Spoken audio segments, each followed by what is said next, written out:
Korea, the place where successful business begins. World's 9th largest trade volume. World's 12th largest GDP.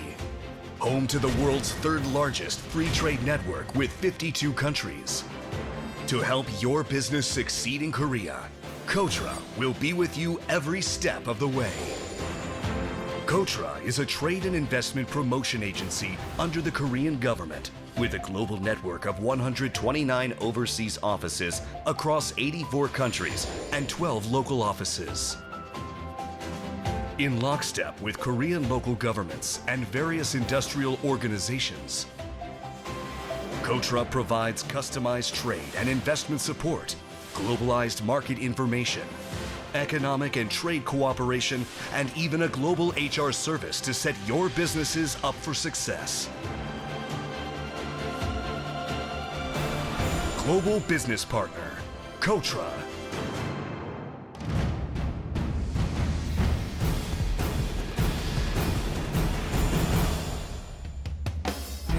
Providing quality business opportunities with Korean companies is of paramount importance to KOTRA.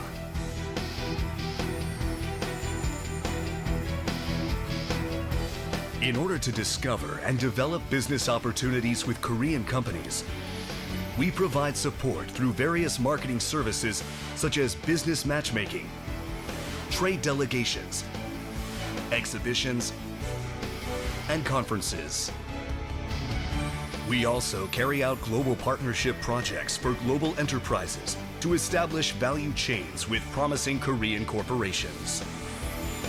Buy Korea, a B2B e-marketplace, supports trade between foreign buyers and Korean manufacturers from exploring products to ordering payment.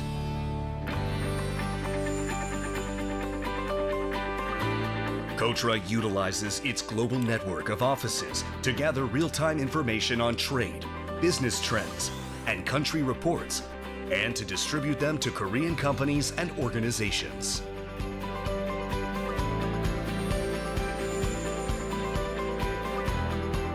Boasting an extensive free trade network, a strategic location in Northeast Asia, a talented workforce, and a cutting-edge ICT industry, investing in Korea is more attractive than ever. KOTRA provides comprehensive services to foreign investors from pre-consultation to administrative support, all the way to post-investment care.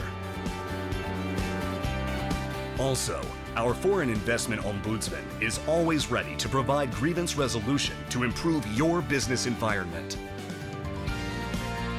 Furthermore, KOTRA has been hosting outbound investment seminars and one-on-one consultation meetings with partner countries to build the global business ecosystem.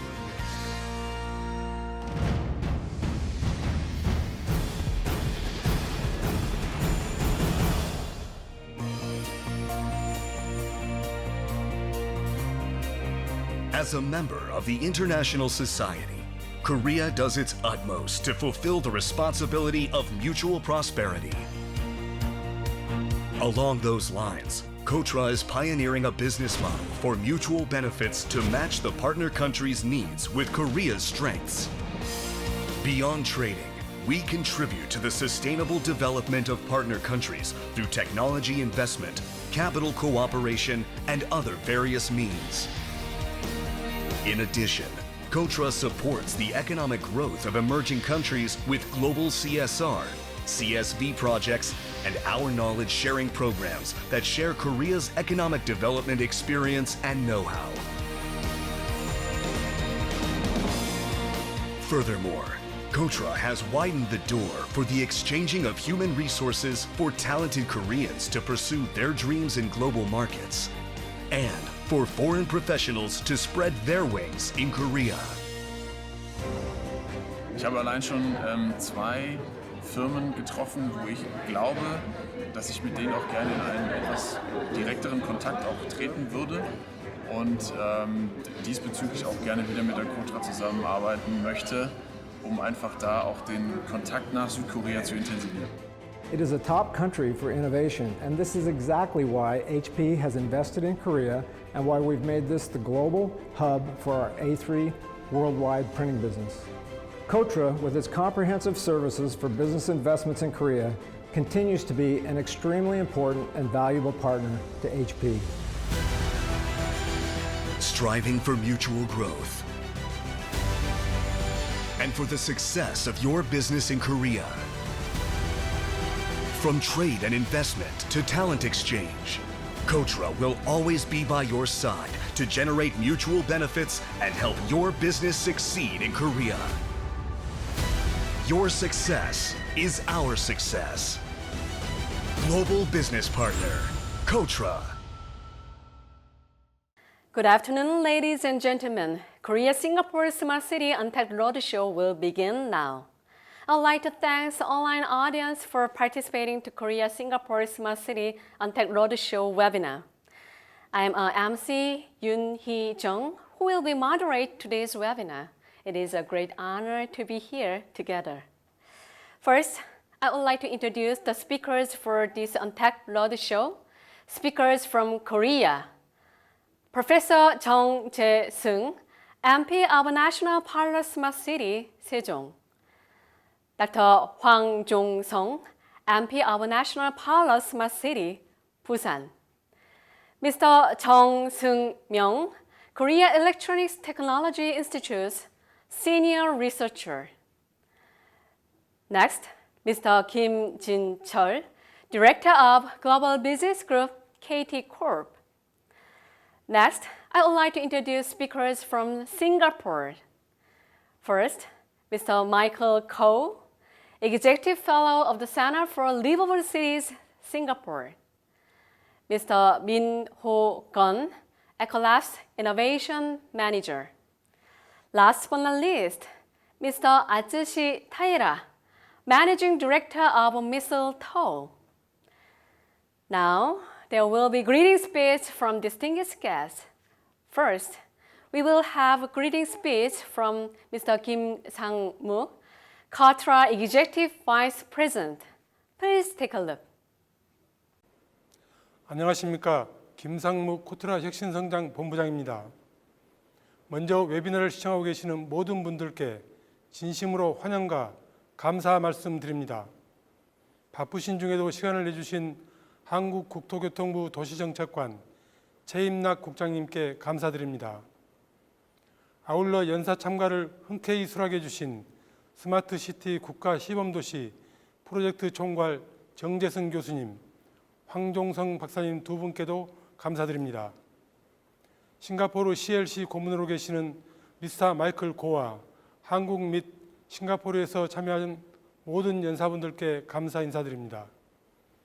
스마트시티는 4차 산업혁명의 핵심 분야로서 국가 경쟁력을 가늠하는 기준이 되고 있습니다.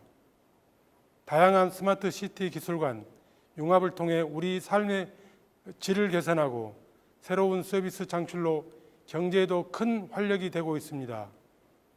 오늘 ICT기반 스마트시티의 현재와 미래를 주제로 개최되는 웨비나는 혁신산업 분야에서 국가 간 협력을 넓혀나가는 기반이 될 것이라는 점에서 매우 뜻깊게 생각합니다. 한국과 싱가포르 스마트시티 사례와 기술을 중심으로 진행되는 웨비나 내용들이 관련 기술 흐름을 이해하는 데 도움이 되고 동시에 비즈니스 기회를 포착하는 유용한 기회가 되기를 바랍니다. 감사합니다. Next, it will be congratulatory speech from Chae Im-lok, Director General for Urban Policy from Ministry of Infrastructure, Land and Transport.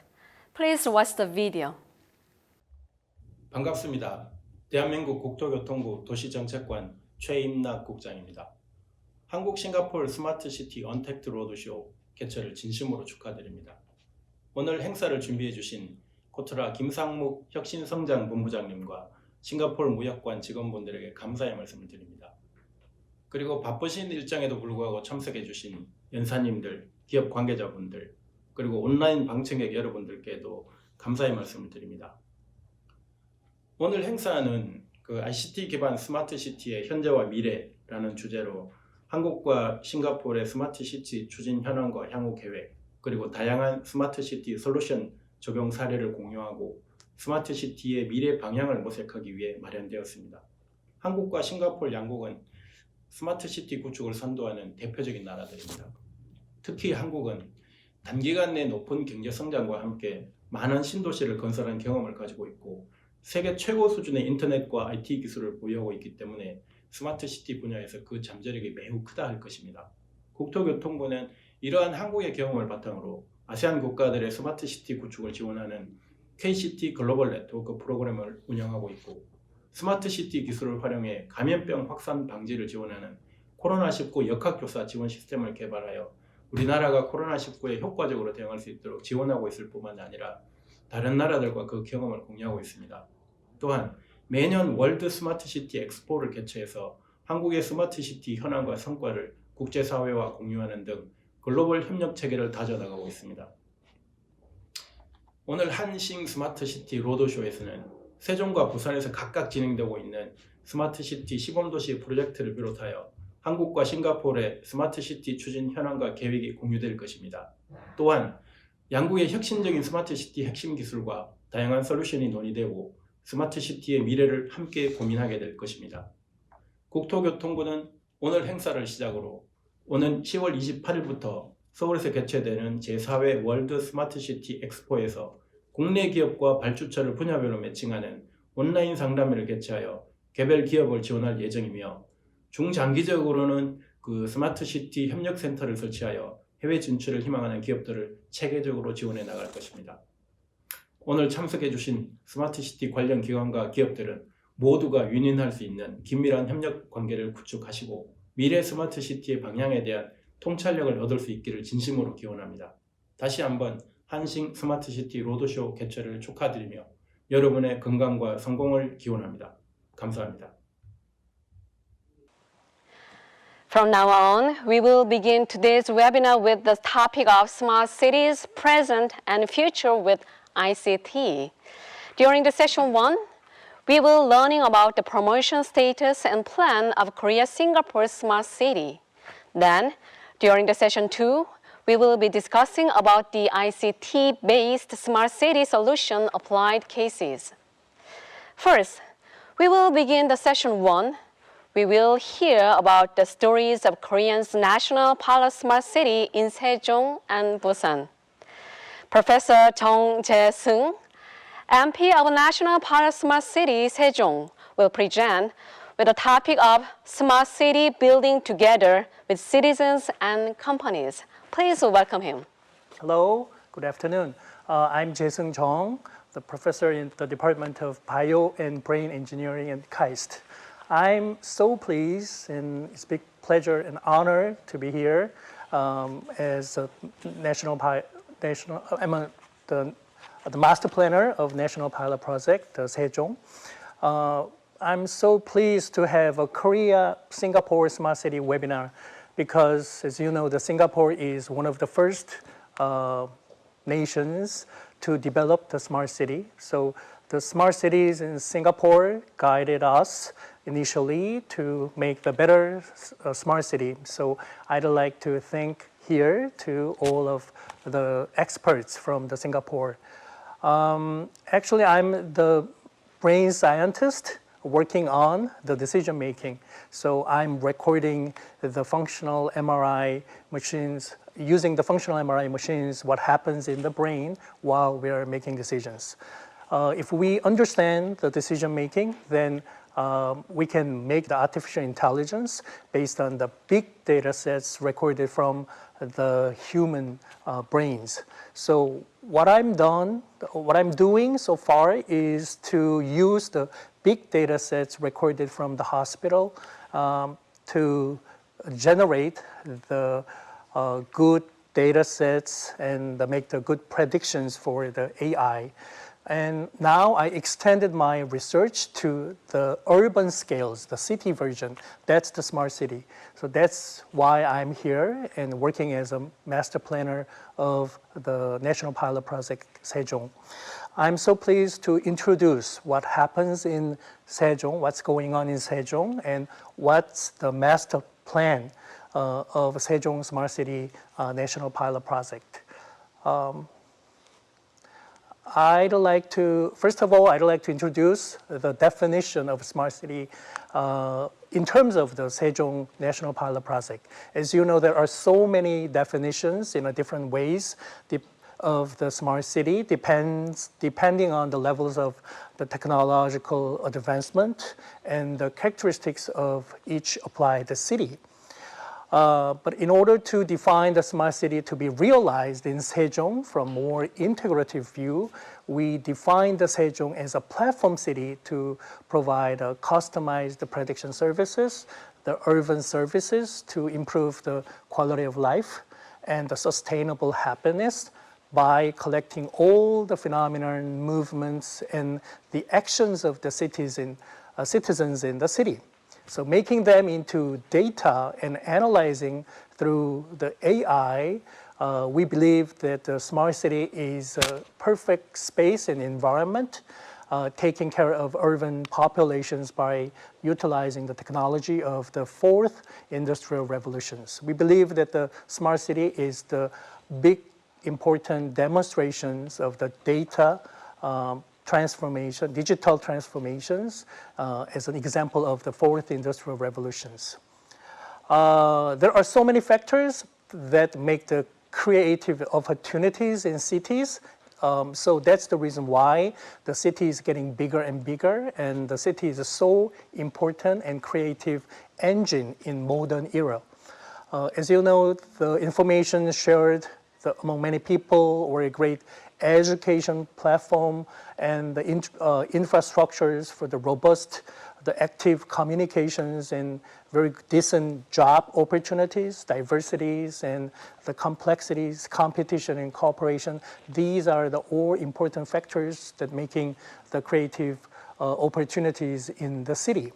But unfortunately, there are so many other factors that making the metropolitan cities unsustainable. I don't want to mention these, but you fully understand that environmental pollutions, traffic congestion, or the exponential consumptions of energy, the destructions of the natural ecosystems are so terrible factors to making the harm to the cities. And there are another factors that making the residents of the big cities unhappy. For example, the high crime rates and safety incidents, inequality and the polarization and work-life imbalance and overheated competitions in education. So we are not very happy in these big cities. So the basic idea to develop the smart city is the sustainable cities and the city providing the high quality of life and happiness. Sustainability is not the vague and abstract concept. As you know, the Sustainable Development Goals were selected as an agenda in the UN General Assemblies in 2015 for implementation by 2030. So these 17 main goals and 169 targets and 230 indicators are very important to quantify and make the better cities in the smart cities.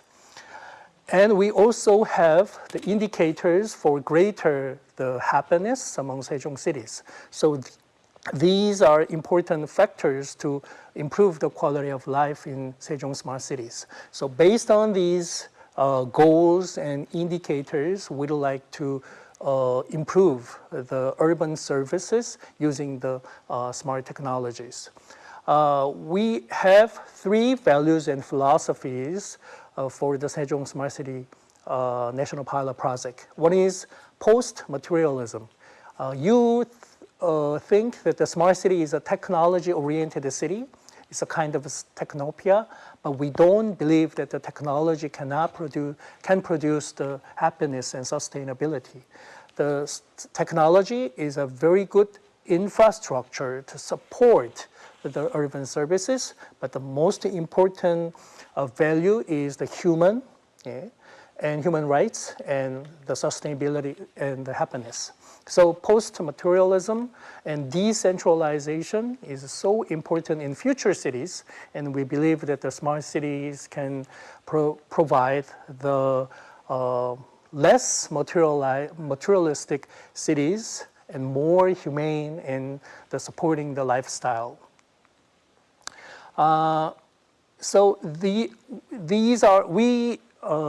selected the 7 important areas: the mobility, healthcare, education and jobs, energy and environment, and governance, culture and shopping, and life and safety. These 7 areas are important areas to produce the happiness and the high quality of life. That's a big difference from the smart cities in European countries. As you know, the European countries, they develop the smart cities based on the local municipalities. So they focus on one specific areas, for example, the mobility or healthcare or resilience. But the Sejong is a national pilot project. So we believe that the city is a very complex space, and these 7 and more areas are all equally important. So if we combine the data sets from the different areas, then we can produce the synergetic additional services. So the horizontal integrations of these different areas in the data levels or service levels and technology levels are so important, and that's the big difference in the Sejong Smart City. So this is a diagram to develop the smart cities in Sejong. And so you can see the details in our master plan. And I believe that these hierarchical structures and the diagrams are so important if you want to develop the smart cities. So if there are some audience from other countries who are interested in the development of the smart cities, and I'd like to recommend you to take a look at this slide in detail. Then you need to consider all of the details in different levels, from the data levels, or the urban planning, data infrastructure, integrated data center, and even the regulations or brand and promotions as well. So this is a big picture to develop the smart city. The smart technology is just supporting tools. So you need to develop the human-centered cities for the future. But the AI and blockchain is so important to develop the smart city because we need to use the big data sets from the citizens, the individuals in the city, and the systems levels for the energy or mobilities within the city. We need to provide the better urban services by collecting these data sets and by analyzing these data sets using the smart technologies like AI. Then the advancement in AI and its applications are so important. So we need to have the excellent experts in the center for the city management and development. That's one big issue. Yeah. And another one is the privacy. And so the blockchain is very important for the data security and the privacy issues. So there are many countries and many cities use the blockchain to have the better financial services, but we believe that the blockchain can be used for the better urban services as well. Okay, so these are the 7 areas, and we converge the process from the different areas, from the data hub and the infrastructures, and we'd like to develop the digital twin, exactly the same as the real cities. And if we can make the simulations in computers using the digital twins, then we can make the errors and have the better results using the digital twins. Sejong is in the middle of the South Korea, quite close to Daejeon and Kaist, which means that it will be the center for the administrations, and the KAIST, the smart students and smart young people, are quite close to the Sejong. So if we want to make the small valley for the smart startup, then it's very important to have the excellent universities close to the smart city. And we believe that the smart city is not an isolated island. It should be connected to other cities in South Korea. So hopefully, many people believe that the Sejong Smart City is the role model or a product model for the smart city. Then we can connect to other cities as a network across the country. Sejong, the national pilot project area is a very small areas, and their natural environment excellent, and very close to the human environment, and they already have the existing infrastructures. So their land use and population planning is totally different from other cities in South Korea. We have the street planning for the self-driving cars, autonomous driving cars for the future. And there are several main strategies in National Pilot Project. As you know, there are 3 steps: the smart city laws, smart city special laws, and regulatory sandbox strategies. These are so important in the history of the development of the smart city in Korea. I'd like to suggest the experts from other countries that the regulations, law and regulations are so important for the development of the smart city.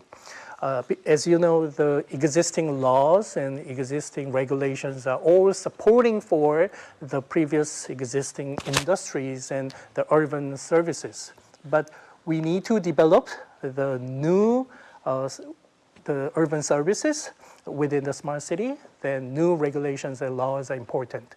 And we need to have the test bed for the future. So regulatory sandbox strategy is quite efficient. Finally, I'd like to stress the importance of the international cross-validations. Cross-validation is significant concept. If other countries and other startups in other countries are moving to Sejong and working within the Sejong, then the Sejong municipalities are supporting their startup services. I mean, the smart city urban services generated from the smart city. And we believe that the smart city, the startups in the Sejong smart cities are moving to or extend to the other cities and other countries in the smart city, then their municipalities should support our Korean startups. That's the cross-validations. The goal of cross-validation is that the cross-validate companies' services and products in testbed environment of the different cities. So we can validate their service and products in a different cultures and different environment. As a result, the improved city services and the innovative economic ecosystems are developed. Get connected with the high-ranking smart cities having the similar size and features as Sejong is important strategy for the successful smart city. That's the reason why we are supporting the international cross-validation strategies. So finally, I'd like to suggest the experts from Singapore and other countries that please considerations with a collaboration with Sejong National Pilot Project, and we are very ready to support your ideas and your companies and your services. Please validate your services within Sejong, and please welcome our startups from Sejong Smart Cities to your countries, your smart cities. Okay? Thank you so much. Thank you for your brilliant presentation. So we have Many of us audience are posting their questions. Among these questions, I will ask one question. You emphasize 7 innovation factors in smart city in order to export Korean smart city technology overseas. Yes. Korean companies should have different strategies depend on the countries. What are the priorities the Korean company should consider for those strategies? Yeah.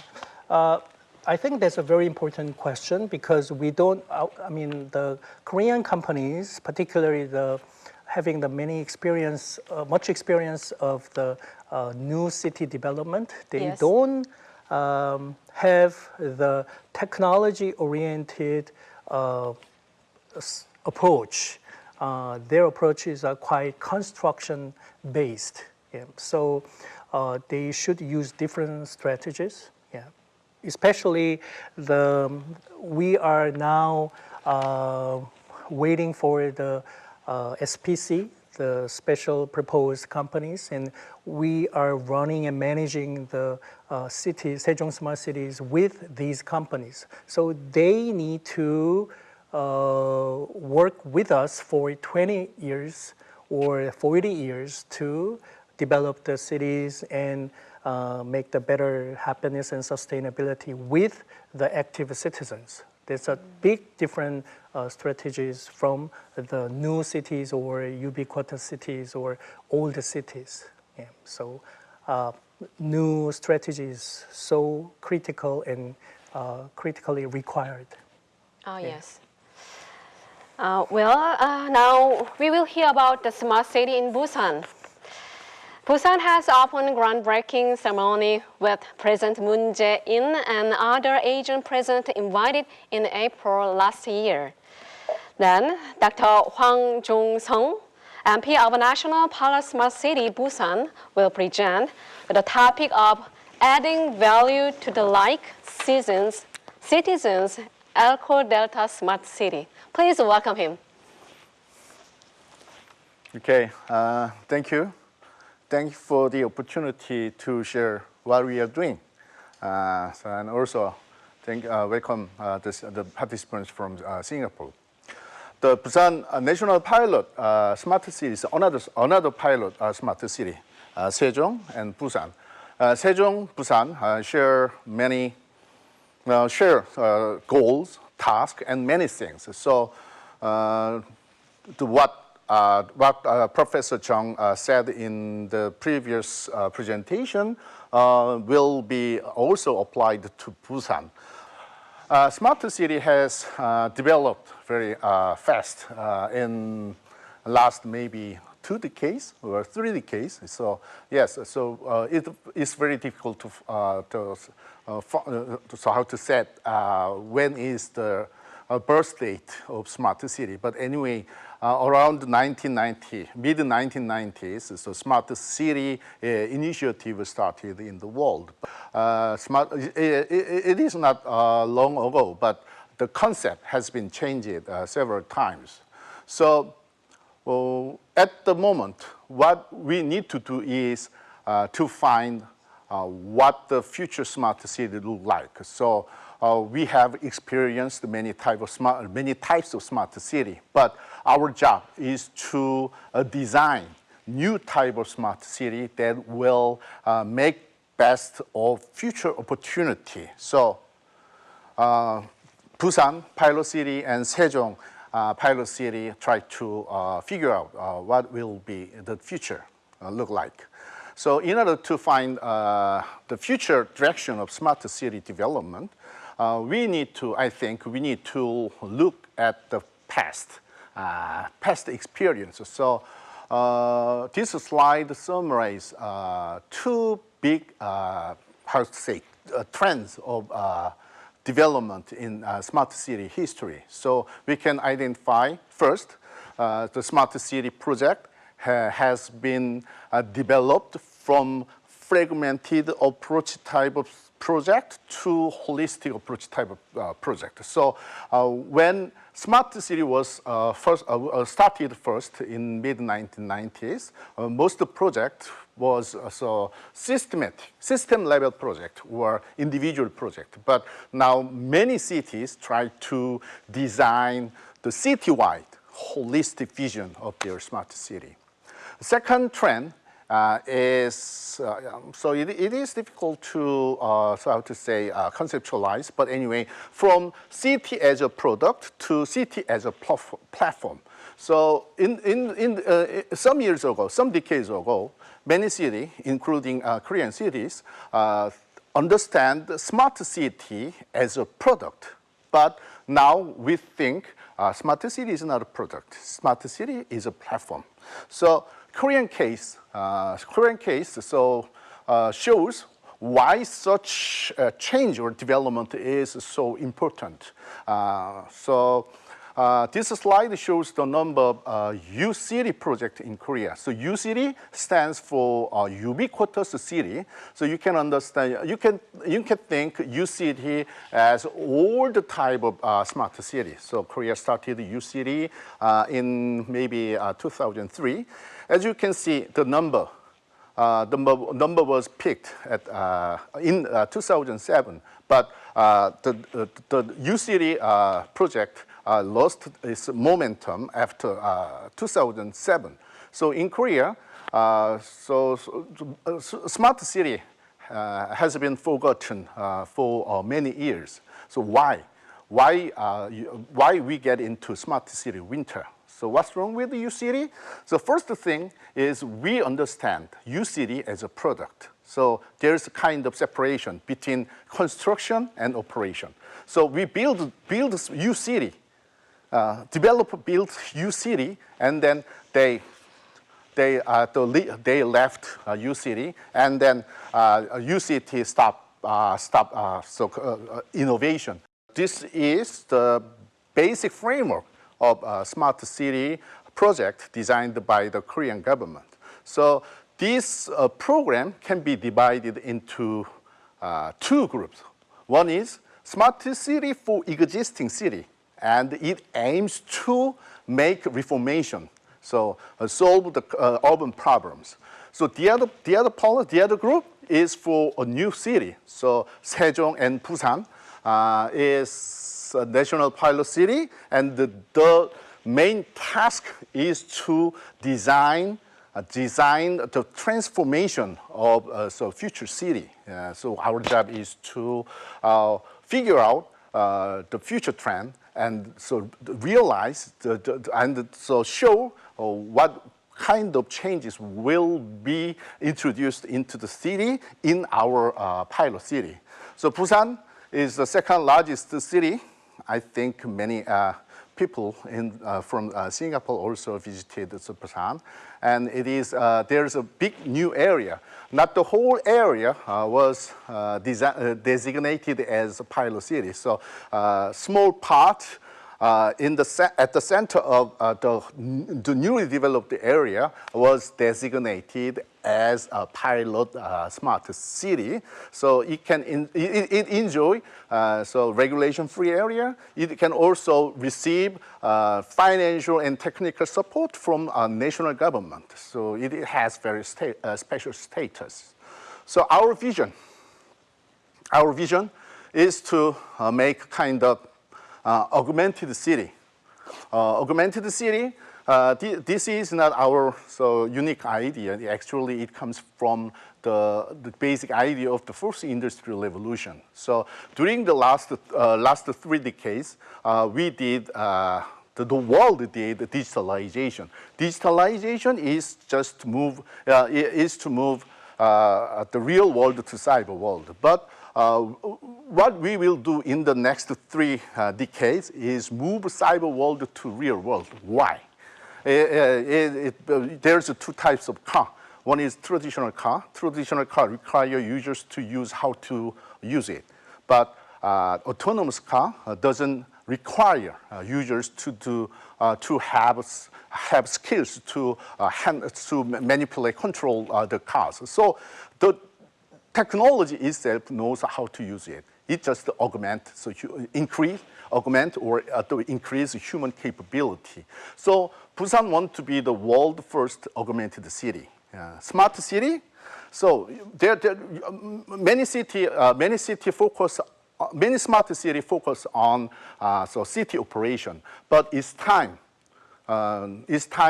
for us to focus smart city on citizens. So I mean, by just moving from other city to smart city, a citizen can do what they cannot do in other cities. So we focused on we selected 3 technology. One is digital, the other one is AR and VR and robotics. Why?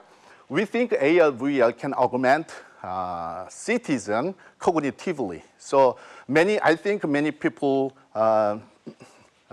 at the moment currently use navigation when they drive. Navigation increase their driver's cognitive power. So likewise, so AR VR in smart city can augment citizens' cognitive capability. Robotics, cognitive physically. So we set out 3 strategies for realize our dream. Making augmented smart city. First strategy is platform-based smart city. So we want to build the platform first and then develop service later. Why? Platform enable us not only share data. It also enables us to share many resources. So if we introduce a robot delivery, then robot delivery service need many equipment and many devices. So monitoring camera, also charging station, and also indoor map. So it is nonsense. It is nonsense if service provider has to develop all kinds of elements necessary for robot delivery services. So we want to make a smart city that enable sharing, resource sharing for many smart urban services. So maybe with this kind of approach, we can change the whole architecture, the basic smart city architecture like this. Second, so the digital twin. So in order to introduce augmented or smart services, we need to combine real space and cyberspace together. So digital twin and XR technologies can help us to do this. And third one is making a robot-friendly city. So our focus is not on developing advanced robots. Our focus is on making city,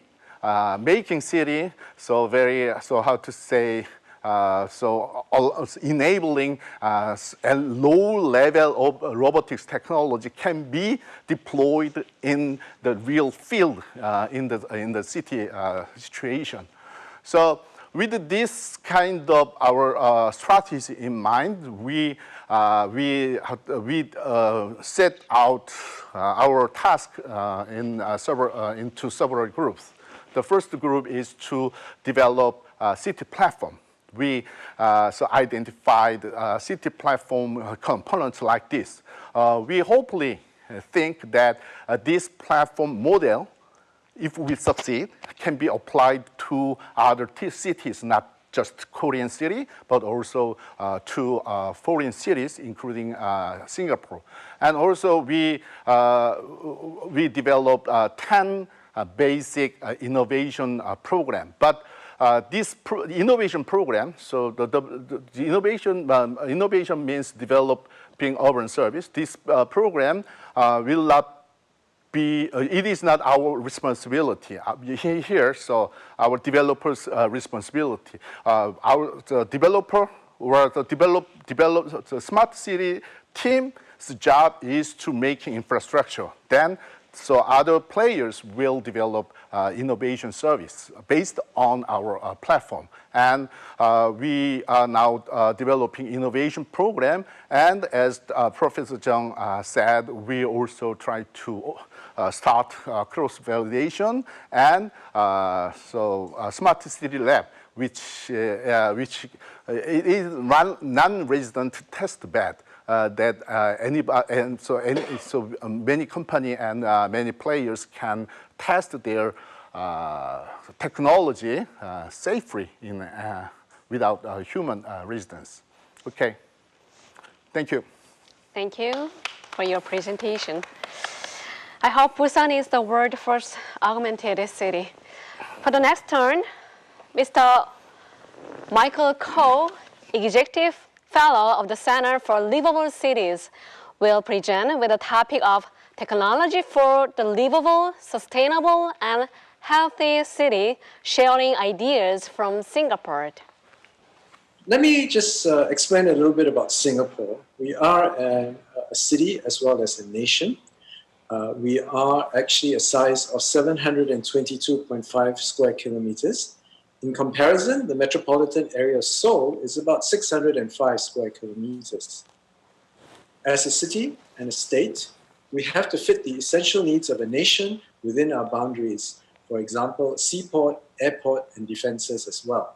And we have limited natural resources. This is a diagram we call the Singapore Livability Framework. The key outcomes for cities around the world are a high quality of life, competitive economy, and sustainable environment. This is our vision, I'm sure, as city leaders around the world. But what is key are the foundational systems of taking a long-term and integrated view through good master planning and development, and founded on dynamic urban governance. At the Center for Livable Cities, we are particularly interested in high density and high livability. And this chart shows the livability ranking based on Mercer's 2019 index versus population density.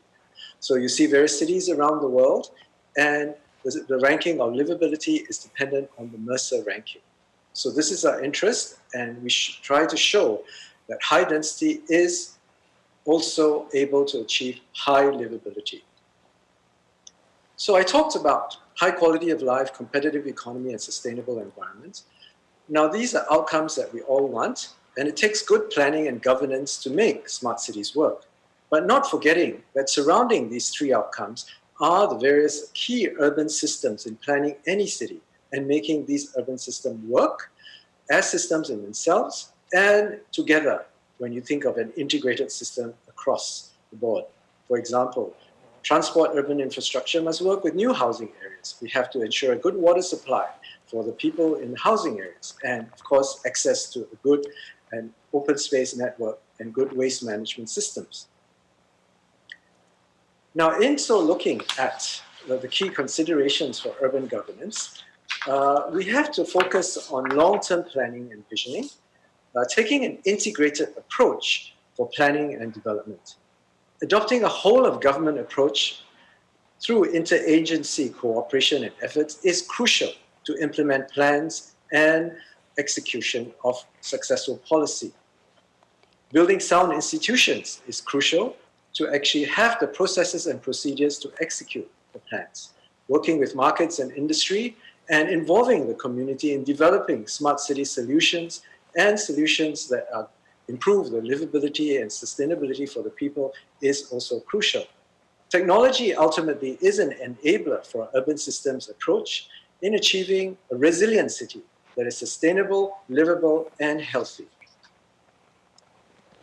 In terms of integrated master planning, we in Singapore take a long-term view towards planning. Every 10 years, we sit together, multi-agencies, with industry feedback and community feedback to plan for the next 10-year to 30-year cycle in terms of long-term planning. This ensures that we are able to execute plans that will cater for future needs. For example, the rail network expansions, as you can see in the long-term master plan. But also based on the concept plan, we're able to execute the master plan or the detailed planning for each site in the city. Each site is allocated land use, a plot ratio, and a building height. Added to that, for local areas, there are also development plans that guide this long-term thinking and executing it for the future. The plan also has built-in flexibility, and this also we learn from many cities and also with our good links with Seoul Institute and Seoul. Polycentric centers are crucial in the functioning of a city. We have always decentralized facilities and commercial and uses and jobs for the people around the island, around Singapore, so that they can be closely accessible from where people live. So you see in this plan, the central area, the regional centers in dark green, and the various other sub-centers in the island. But added to that, we are now planning a new Northeast digital district called the Punggol Northeast Digital Corridor, and focus around the Punggol area, which will be a digital district. But the key takeaway here is that think long-term and build flexibility with new growth clusters.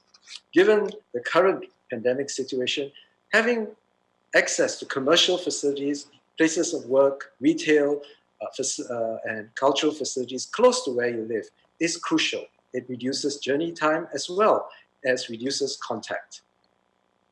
But looking at the master plan as well, we have also planned for a healthy city with regional health clusters distributed around Singapore.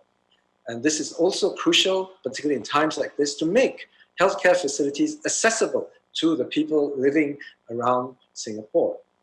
Some examples of new vertical integration of healthy cities is seen on the right in the Kampong Admiralty development, whereby this is an integrated commercial facility that has housing for active ages, as well as a polyclinic, community farming, and a childcare center integrated in one development and connected to the rest of the high-density area, residential areas around it.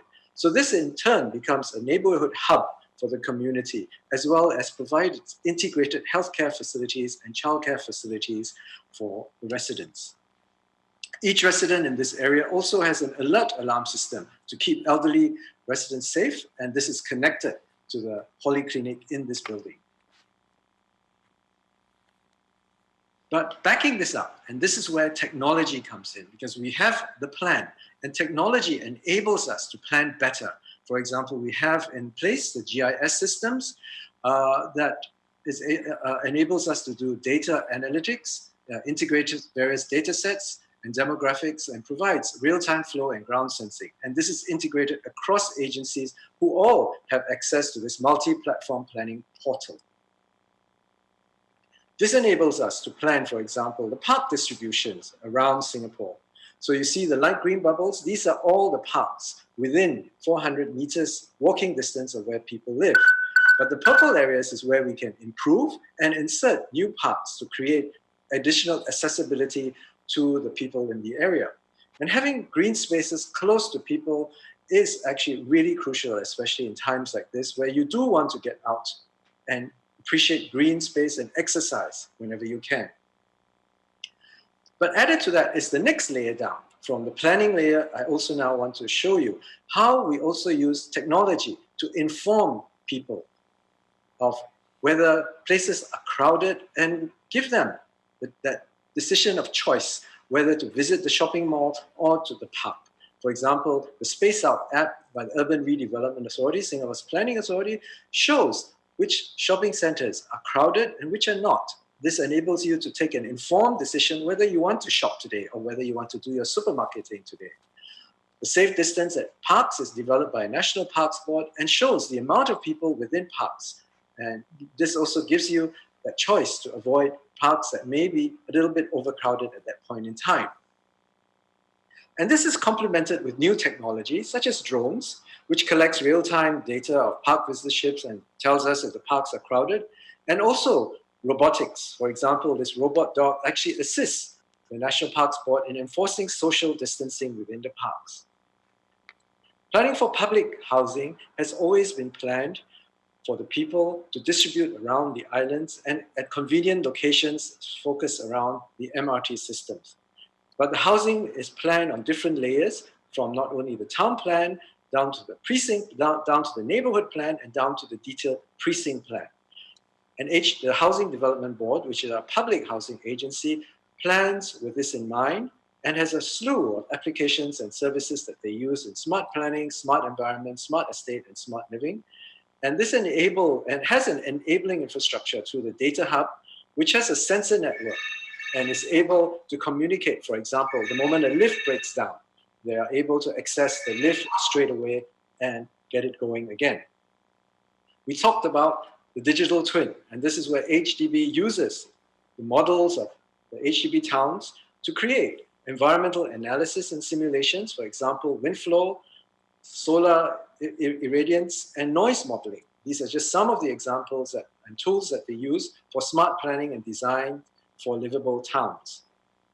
And right down to the neighborhood level, this is where there's a comprehensive management of public housing, right, as I mentioned, from lift monitoring to irrigation to pumps to smart security, smart lighting, smart water management, etc. And this all contributes to the betterment of the people's lives. So right from the start, designing with intelligent homes in mind, and this is very crucial, particularly when more and more people are working from home at this point in time. Strong Wi-Fi connections are needed. And we also need, since people are staying at home, we also want to monitor and reduce energy and water consumption and continue to enhance opportunities for interactions with our neighbors within the neighborhoods. Sound institutions are needed also, and cooperation across institutions are needed. Learning has become home-based, not only at preschool, kindergarten, primary school, secondary school, but also in institutions of higher learning. And we have been prepared for this, especially since the SARS period a few years ago. Even going to the museums and having a performance has become virtual, and we are also able to access it from the comfort of our homes. Involving the community is more and more important because smart enabling cities are ultimately for the people. And this is where we have apps for the whole of nation effort in terms of tracing together and actually safe entry that tracks and movements into shopping centers or restaurants, and also enables warning of people who have been in such facilities should a sick person have visited that area. So this data sharing enables us to be warned ahead of time and allows us also to prepare, and is part of a PPP partnership that is crucial. In terms of municipal functions, One Service Act actually allows citizens to actually put in their feedback for management and customer service channels for municipal services, and it really improves the process to manage and address feedback quickly and promptly. It also allows citizens to report on breaches of safe distancing. And now more and more so, even us as planners, we have also gone online in terms of community engagement and public participation. And this is an example of a virtual engagement process that we have carried out with the residents of a housing estate. I'd like to refer you to relevant publications by the Center for Livable Cities if you should choose to look into these issues a little bit more at clc.gov.sg. But in summary, I'd like to say 3 points. Cities must have a plan. This plan must be consistently executed, and there must be the will and proper means and sound institutions to implement the plan. Technology is an enabler. It empowers the people. It makes life easier for all of us. But in so doing, the community must be involved. The community must also contribute and must also be socially responsible. Now, I wish you all the best and hope that our peoples in our countries and internationally can overcome this current pandemic and stay well. And we'd like to also invite you to the World City Summit. This could be a hybrid and virtual event in June 2021, next year. Thank you very much. Thank you for your presentation. So far, we have learned about the Korea and Singapore promotion status and plan of Smart City. Now we will be hearing speakers' answers about pre-questions, but we have 5 minutes, so I will ask one question to Dr. Huang.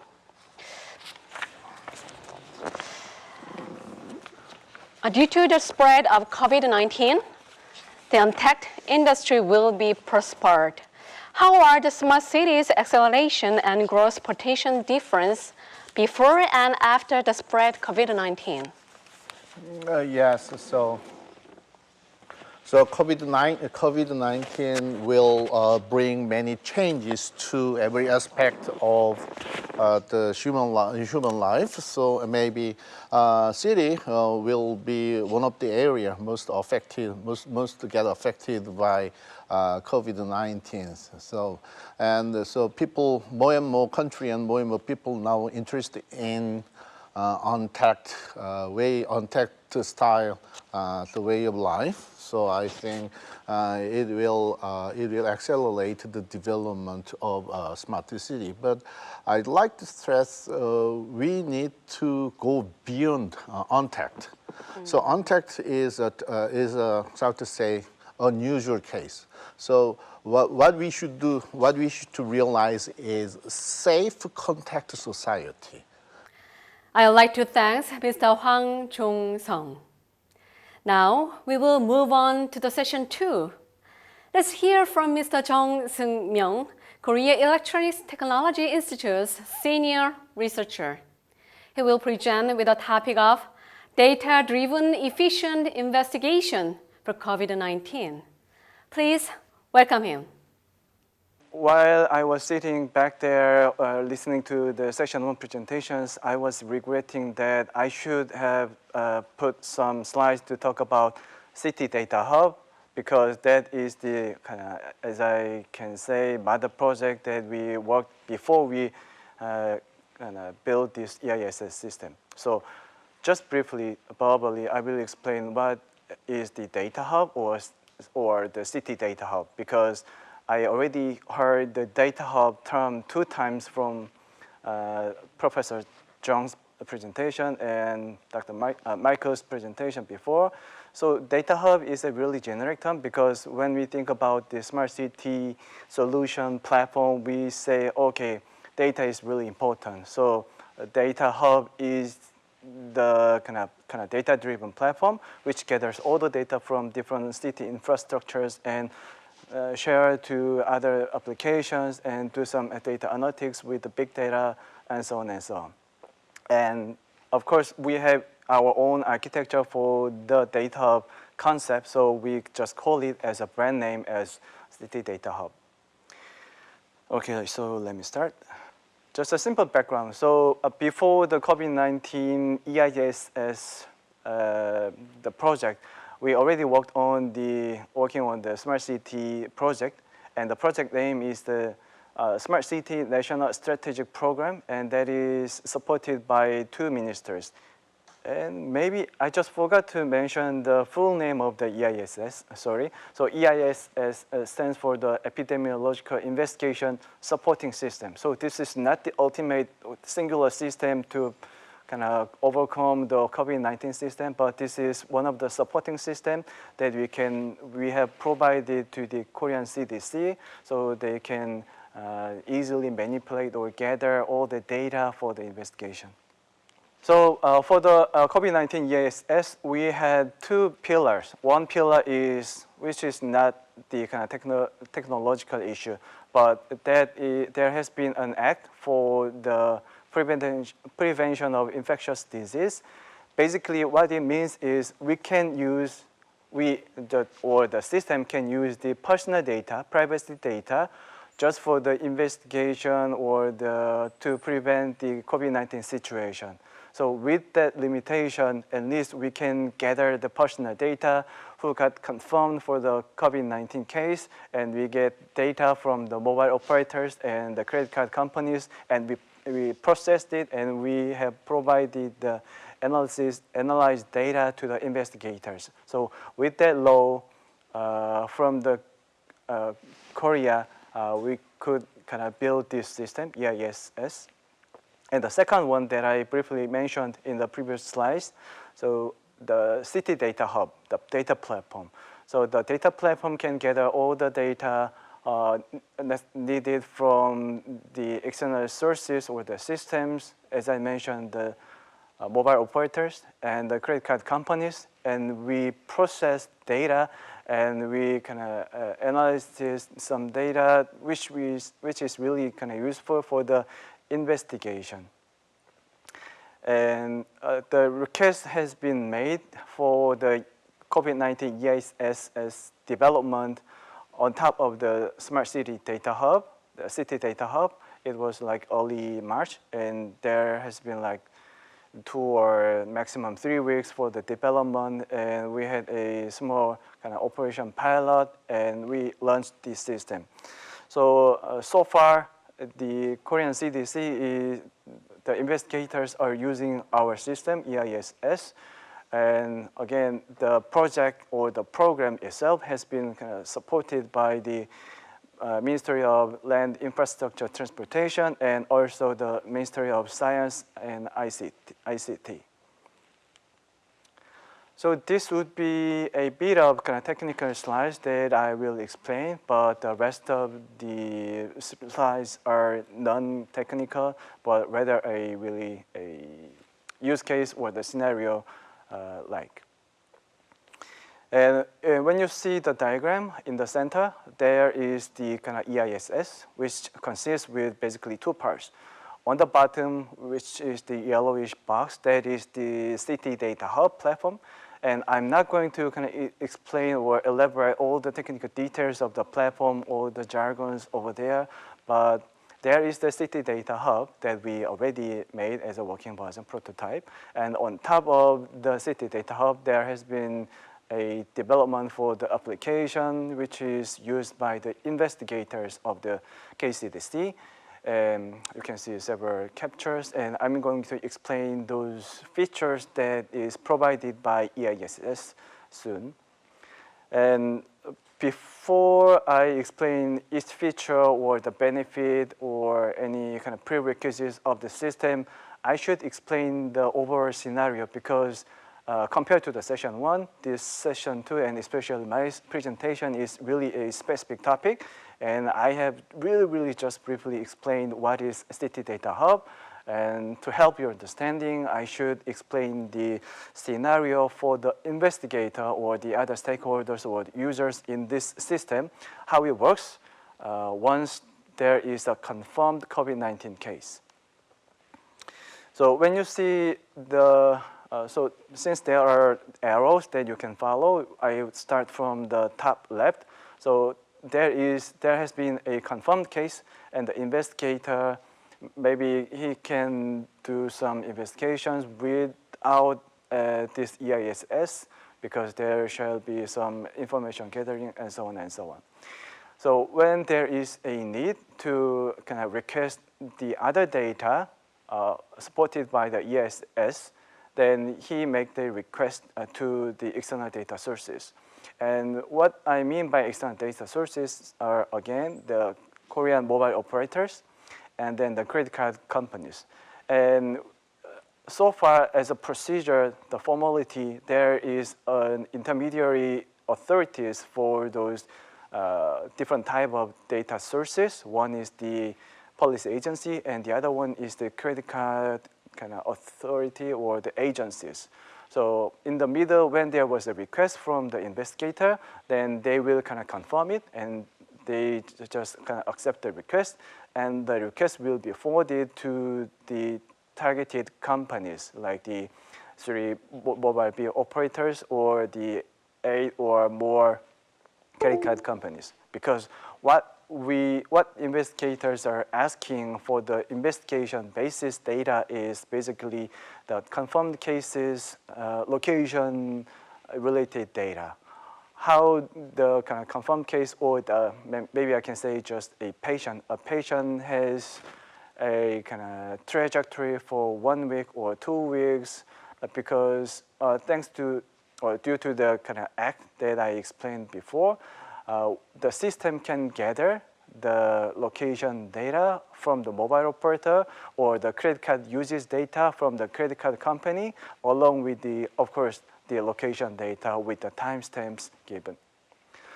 So when there is a request, those data providers can upload the data, and the EISS and process the data, and there will be the data analytics, and kind of further information is given, and the investigator can kind of look up those kind of extra data or information and be used during the investigation. And from now on, I'm going to explain each feature just briefly. So maybe I kind of overall can explain the whole scenario, and I'm going over again. So the investigator requests the location data, and the location data, for example, to the mobile operator, that is not the kind of location, geolocation data from the smartphone like the GPS sensor, but that is the location data from the mobile operator's base station or the cell tower. So that is a kind of proximity data, but that's what mobile operators can provide to us. And to the credit card companies, we request the credit card users information. So whenever you use your credit card, there will be the store name information, and of course the timestamp, and the location, and the telephone number, address of the store. And this is the this is the situation in Korea. Our kind of usage level or the percentage of the credit card compared to the other countries is really, really high. So we kind of leverage on this kind of data. And when they provide those requested data, mobile operators and the credit card companies, the system do the kind of necessary filtering on the data. For example, when we get the data from the mobile operator, the data is too many, and there are too many duplicated data, and that is inevitable because the data source is the mobile base station. So we do the filtering. So the minimized data as a raw data still are shown on the map, and whenever the speed was kind of too slow, then maybe there are another level of kind of filtering. So again, the necessary information, data is shown on the screen, and this is the screen that the investigators can see when there was a confirmed case and he requested the data to the external sources, and when the data is gathered and filtered and on the screen written as, okay, everything is ready, then he can see the screen like this. And maybe just for your information, those kind of raw data is marked as blue. And when you see the next screen, so as the title of personal route management, referring the raw data, the investigator by himself or herself, they are manipulating or composing the personal route in the history, because the data we provide as the kind of blue kind of icons or labels on the map, they are the proximity data. So we are not so sure, but we can just provide it. And it is up to the investigator's decision, because he or she can get the other sort of data from the other sources or investigations. So they make the final decision on the confirmed cases kind of previous routes, and they are composed as red icons. And the hotspot analysis, and when there was a kind of big outbreak for the COVID-19, and it has been kind of a couple of times in Korea, and last week there was another outbreak from the church, and the motivation to have this hotspot analysis feature is to find out where is the kind of really interested area, because there has been a really bad situation, big outbreak, and we really want to get at the location and the time of that kind of outbreak. So when you see those kind of condensed red circles, that is highlighting the area of the hotspot. And that is done by the spatial and temporal big data analysis that we had done in the system.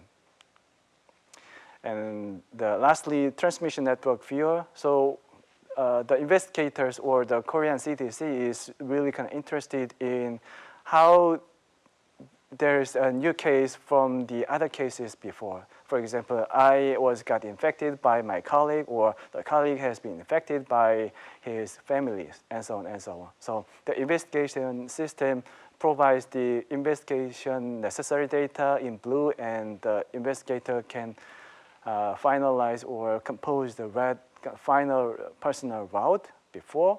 And in this screen, on this screen, there will be the kind of map or the transmission network, as we say, to show what has been the transmission kind of history among different cases.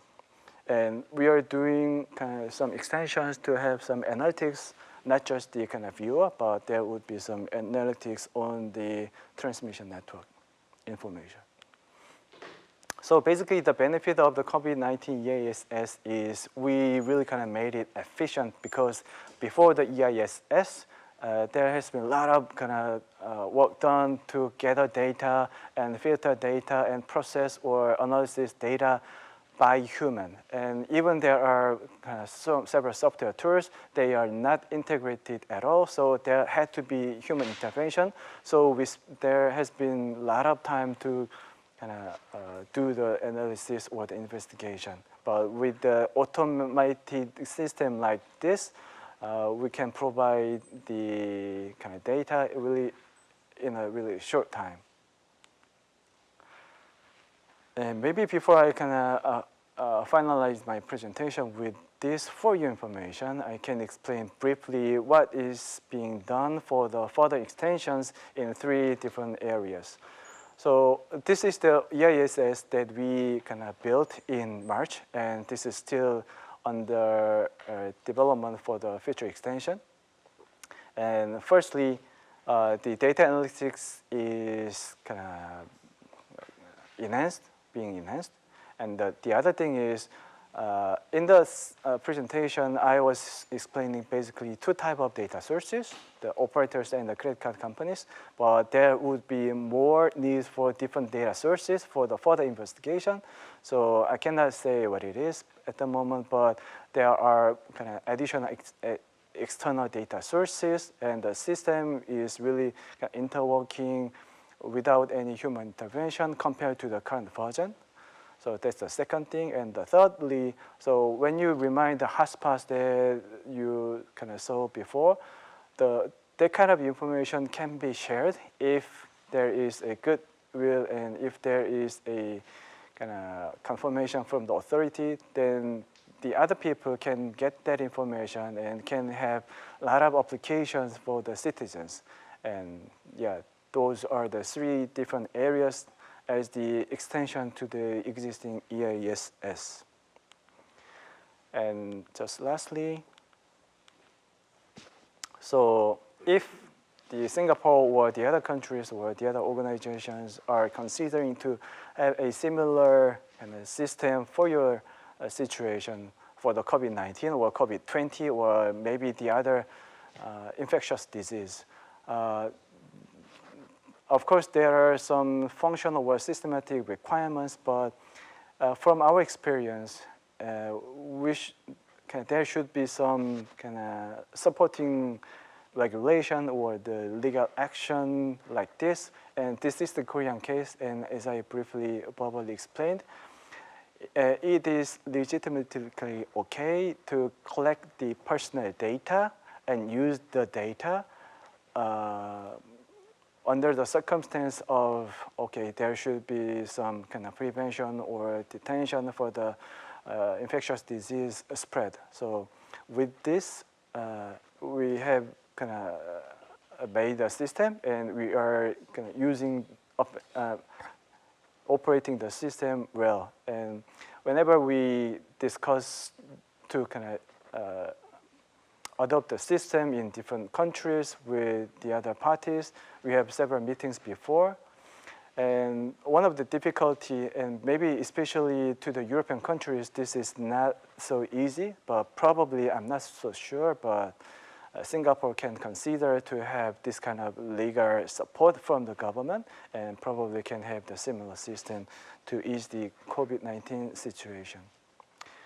And that's all. Thank you. Thank you for presentation. I can totally understand EISS of Korea. For the next turn, I'm wondering how Singapore actualizing the future of smart city. Mr. Min Ho-gon, Ecolab's Innovation Manager, will present with the topic of past, present, future of smart city. Thank you so much for taking your time to join in today. I'm Ho-gon Min from Ecolabs. Ecolabs is the organization jointly initiated by Energy Research Institute at Nanyang Technology University, Enterprise Singapore, and Sustainable Energy Association Singapore. Participating in today's webinar is not just what Smart City Initiative is, but a great opportunity to see where it is moving forward. Today, I'm going to share with you what has happened, what is happening, and what will happen in Singapore Smart City, as well as sharing corresponding technology demonstration through various test beds. Through today's presentation, I hope we can think about how Singapore and Korea become leading smart nation by incubating cutting-edge technologies. So let's get into the main text. So what is a smart city? Today in 2020, there is no clearly agreed definition. Typical factors that stated in many government smart city statements are IT connectivity, let's say AI, IoT, and big data, 5G network, e-governance, energy and mobility, smart city infrastructure, as well as the citizen participation. But problems we have in Singapore are very different than other cities like Seoul, New York, and Jakarta. There is a completely different degree of complexity emerging now in 21st century. These are top 10 smart cities in the world ranked by Energy Digital magazine. London got the first place, Singapore is second, and Seoul is third. After, followed by New York, Helsinki, Montreal, and so on. All of these cities are unique and very special. All of them are different in terms of population, area, industry concentration, economies, and etc., etc. Although the category of smart city problems is similar, but how we approach them, the extent of issue, and the solution are going to be very specific by each city. At this point, we can ask a question: why Singapore got such a high smart city ranking? Of course, there are many reasons behind, but if we keep focus on three main factors, we can say about infrastructure, benefit, and innovation. As you know, Singapore is a sovereign island nation with abundant cash flow coming through. Huge capital expenditure have been made through more than half centuries. It has one of the best infrastructure among any other cities. And Singapore is a geologically meeting hub between East and West, and it has a great intensive educational system. So it's attracting the talent all over the world. Lastly, it's about innovation. As you can see, according to the Innovation Index by Bloomberg, Singapore had placed top 3 country in the world. Recently, Singapore's ranking leaped up from top 6 to top 3, underpinned by stronger showings in productivity and patent activity.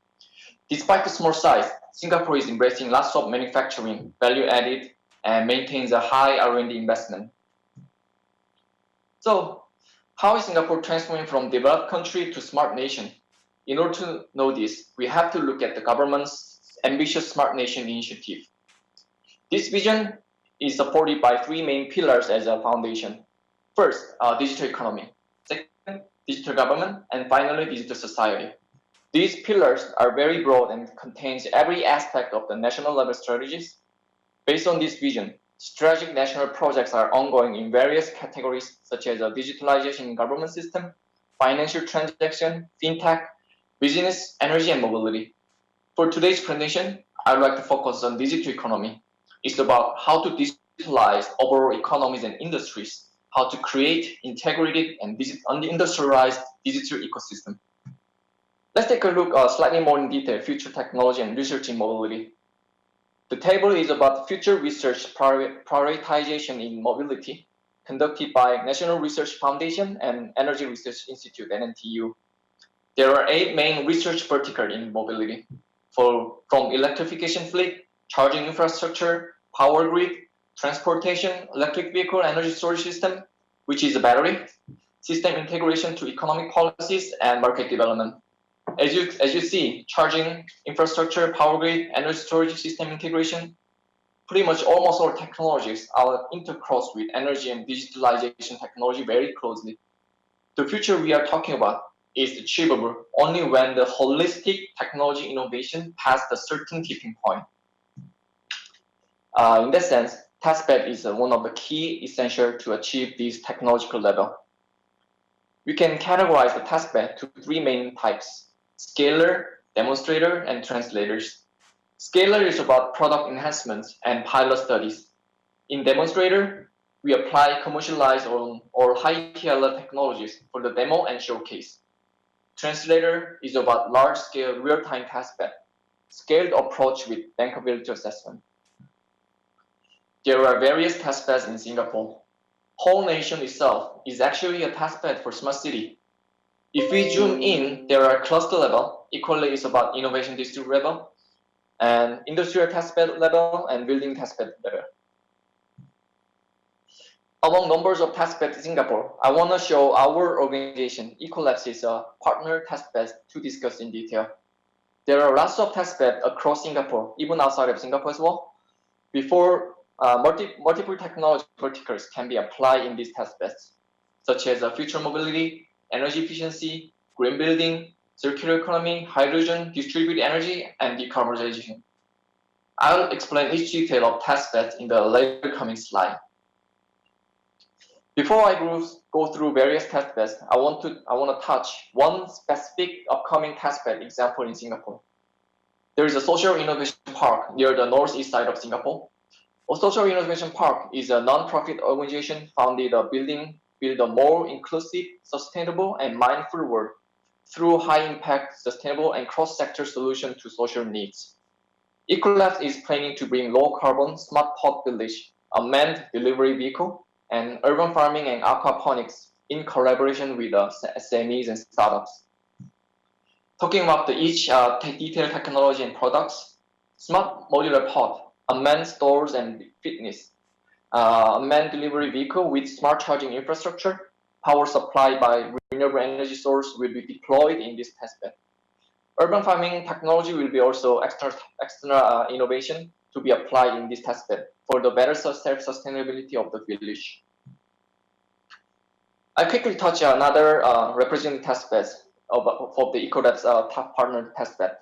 It's not just about having many testbeds. What it's about is how to create sustainable ecosystem. Ecolabs, as a national energy platform, is creating a holistic energy and clean tech ecosystem in and outside of Singapore. We bring not only testbed, but also technologies from corporate, SMEs, and startups, along with capability building agencies and investors. Without any single component, ecosystem would not work and be sustainable. To do this, attractive, innovative technologies are the key factors. There are various startups portfolio under Ecolabs. We are pushing these startups to testbed, corporate co-innovation program, investor, and global market access. So Singapore companies, Korean companies, or other companies all over the world can come to and collaborate with us. We are confident that one of our startups will be a unicorn company along with rapid demand rising in the smart city innovation. So, did you know that the ASEAN has the Smart City Network? The ASCN, ASEAN Smart City Network, is a collaborative platform where cities from 10 ASEAN member states work towards the common goal of smart city and sustainable urban development. As Singapore has the cutting-edge solution for Southeast Asian types of cities, it will become benchmark models for many ASEAN cities, as well as the gateway for foreign companies who want to enter into Singapore and Southeast Asian market. Ecolabs will be standing at the center of energy, mobility, clean tech, and digitalization ecosystem. We are looking forward to witnessing the future smart city. So thank you very much. Thank you for your presentation. For the next turn, we will move back to Korea. Mr. Kim Jin-chul, KT Global Business Group Director, will present with the topic of KT 5G service and smart city.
Thank you for inviting for this precious webinar. And 5G will be a very general technology to give some full support for the smart city.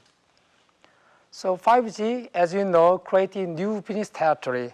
For example, smart factory, immersive media, public safety, as well as smart energy and smart manufacturing and connected car, which are very important to implement smart cities, as well as healthcare and robotics, and blockchain-supported finance will give a good influence to the citizen everyday life. So this is some laboratory result for the 5G economy effect in Korea. We can see $48 billion in 2030. Usually, manufacturing and automotive and financial section are the main part for the 5G economy impact. It means smart city is a very important part of the 5G economic impression. So we would like to introduce briefly about KT company. KT is number one Korea telecommunication operators. So after revenue was $21 billion. We employ more than 60,000 people, and also our subscribers more than 55 million subscribers. It means we can know very well about the needs or demands from the every common people. So KT Group business portfolio is centered at the ICT technology and expanding to other areas. For example, safety or digital healthcare or media immersive media, and also using connected vehicle or energy to give some basic technology to smart cities.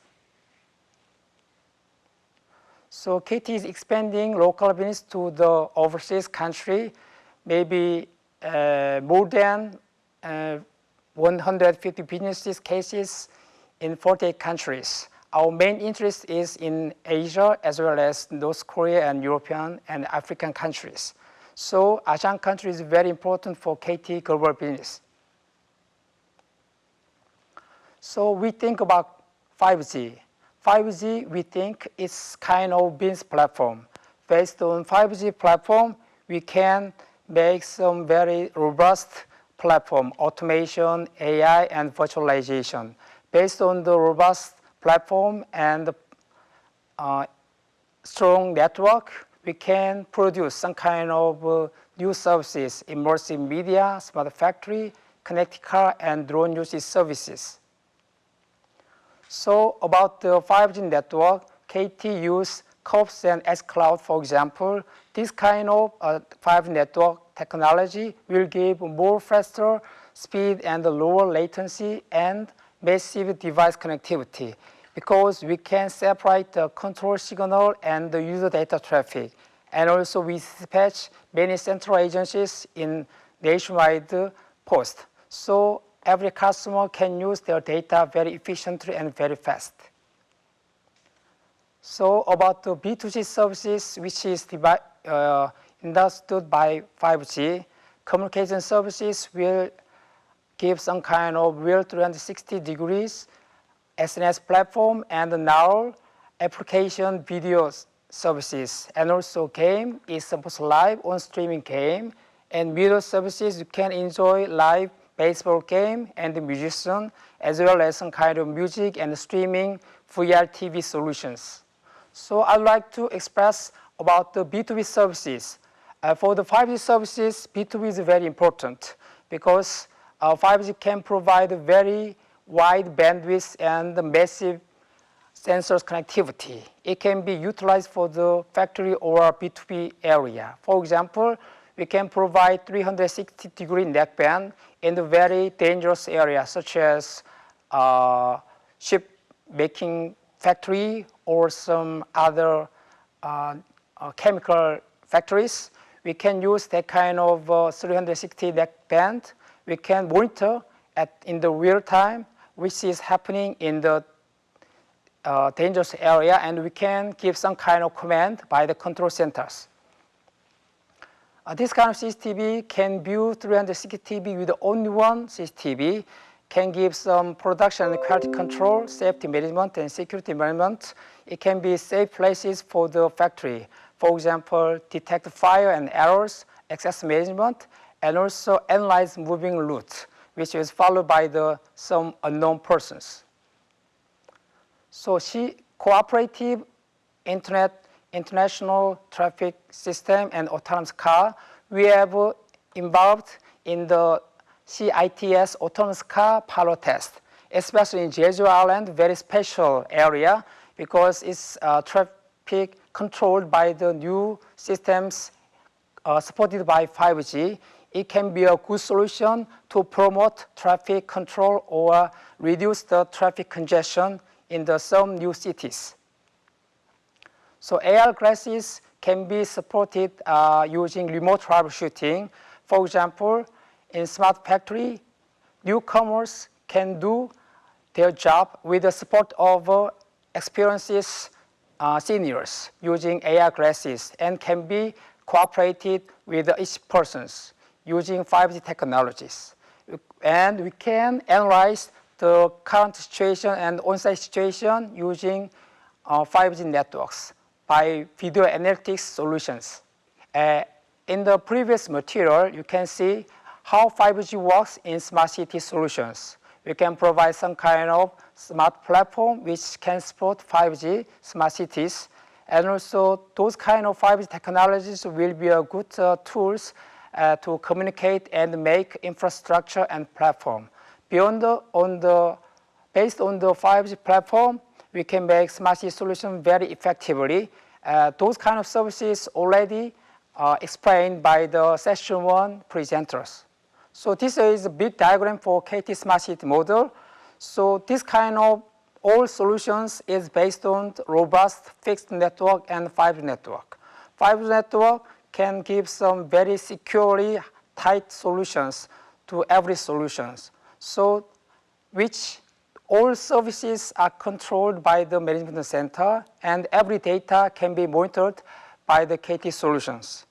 With this kind of smart city model, we can give some benefits to the smart city governments and also citizens. For example, we can improve social connectedness and civil participation. And also we can monitor and control environmental quality, and also we can improve public safety. Everything can be done by time and convenience reduction. So KT Smart City capabilities is 3 points. The first one is experience. We have a lot of experiences to make master plan and implement the smart city itself. More than 60 cities we have done. And the second one is platform we have, because platform is very important to give some very effective control of smart city, even though a lot of solutions or items are embedded in smart cities. Finally, big data and IoT are very important to give much more data analytics and give more better citizen services using smart city data. So one example for the KT Smart City is, the first one is Songdo Smart City. It's kind of smart city master plan developing. So we provide some kind of big master plan, how smart city will be developed to newer cities. So we provide some kind of security, disaster prevention, environmental, etc. That kind of thing already adopted 10 years ago. Okay, next slide.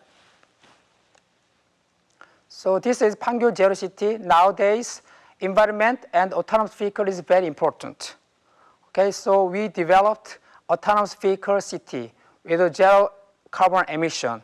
So the main function or main distinct points of this Pangyo Smart City is to coexist both general car and autonomous car. To realize the autonomous car in the real city, we have to have some kind of references for both general and the autonomous car together, because autonomous car can give some signals to general car, and we can give some kind of homogeneous city plan to reduce the traffic congestion in smart city. There will be some good key examples to think of new city.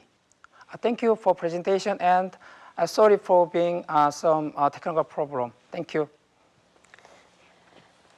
Thank you for your presentation. Unfortunately, this is the last speaker for today. Mr. Atsushi Taira will present with the topic of Odyssey Initiative in Singapore for the future of living. Hello? Hello, can you hear me? Yeah, please go ahead.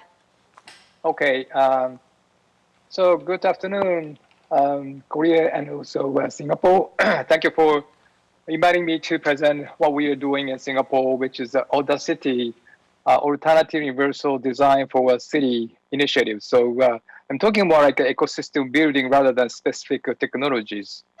So my name is Atsushi Taira, Managing Director, Misuto Singapore.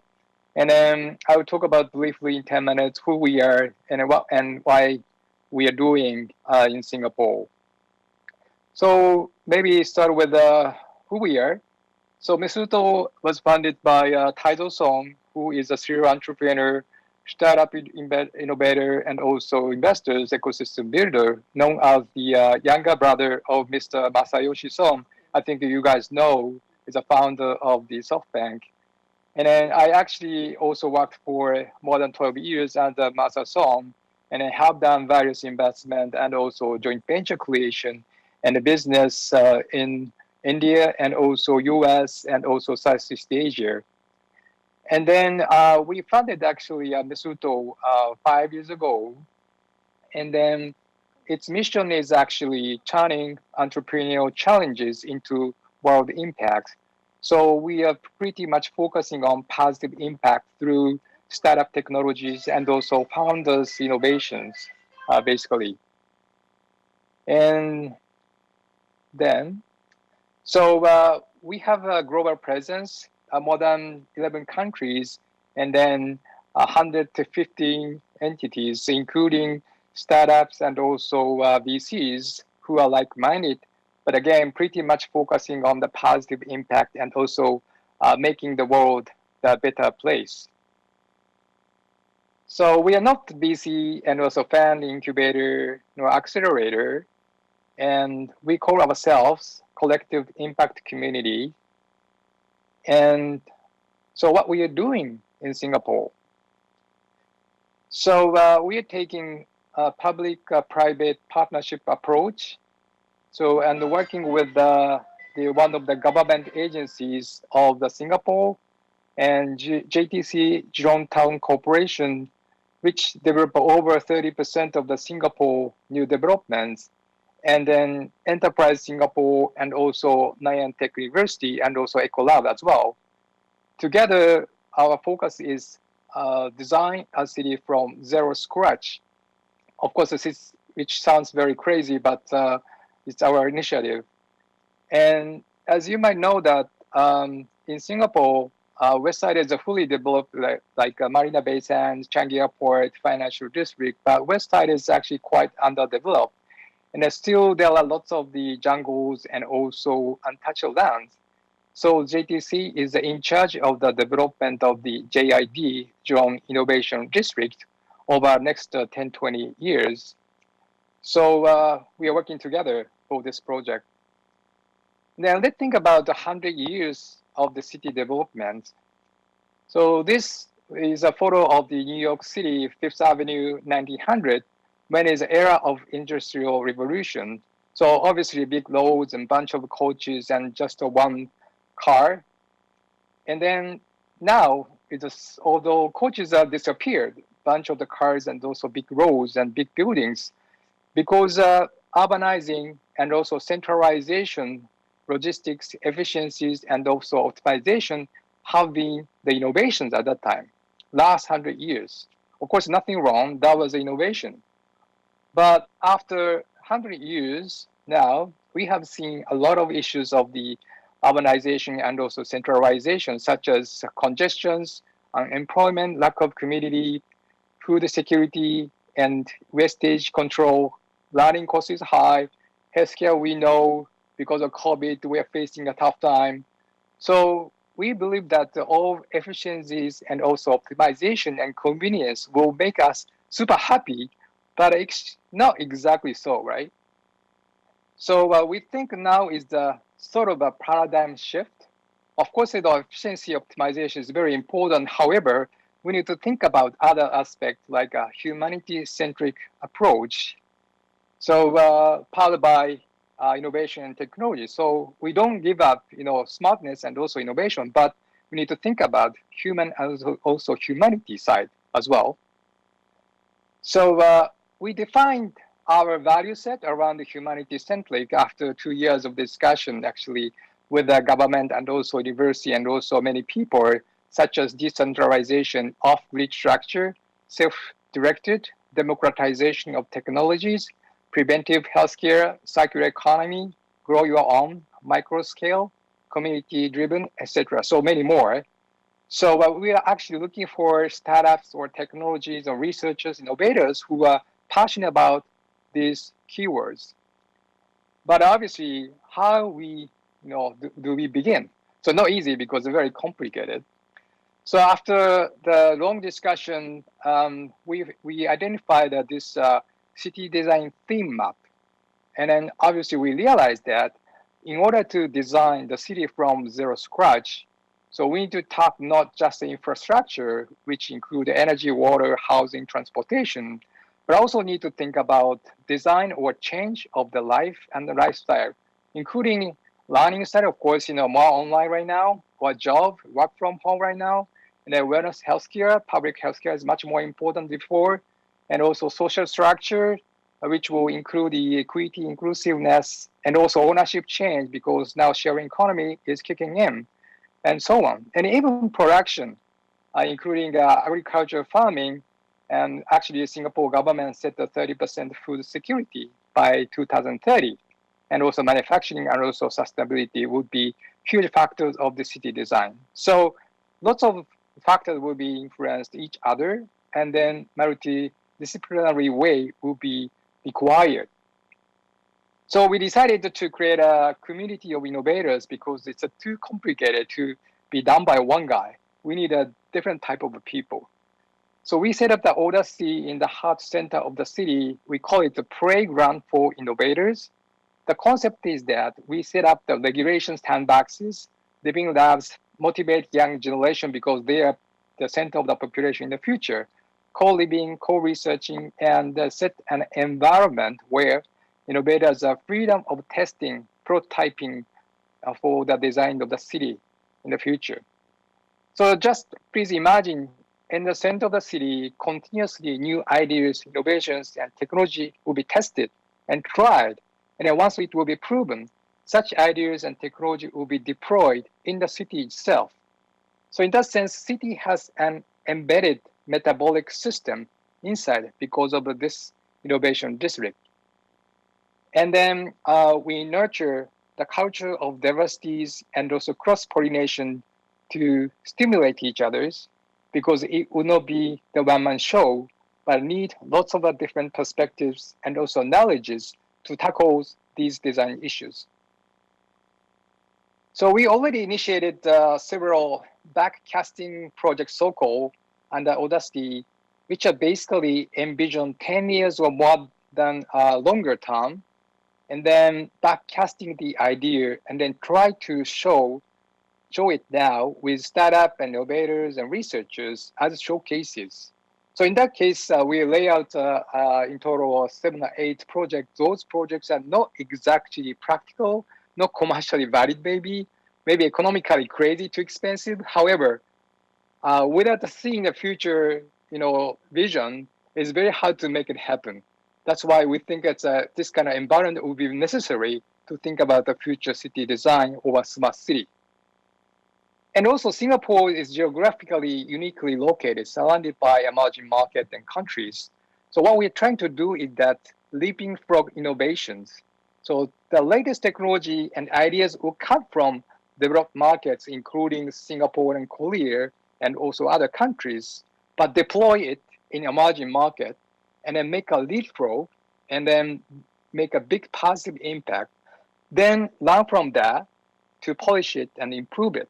So we like to create this kind of a unique cycle together with the Southeast Asia countries. So in summary, Audacity is the movement together reimagine the concept of the cities, set the new normal with humanity-centric approaches. So that's all. Thank you very much. We will hear the answers for selected one question. First, I'd like to ask Mr. Kim Jin-chul. In order to build up ICT-based smart city, it is very important to secure the 5G network for stable and fast internet cornerstone. In this sense, the issues of hacking and management of network are being highlighted. What prevention and solution do we have for those issues? Thank you for your good questions. As I said before, 5G's main points is ultra-high data speed and very low latencies and massive IoT sensors. So to prevent the smart city from hacking or cyber wars, we have to separate the public inter-data network from the smart city dedicated networks. KT implemented the separation between public network and the private network. So we provide some kind of private 5G networks only for the use of smart city. So the physical network separation is the starting point to secure the data network and to prevent hacking. Thank you. Yes, okay, I see. And next, Mr. Jung Seung-myung, what do you think about this issue? Yeah, I think I can answer several things because of our kind of case study, which is the COVID-19 EISS.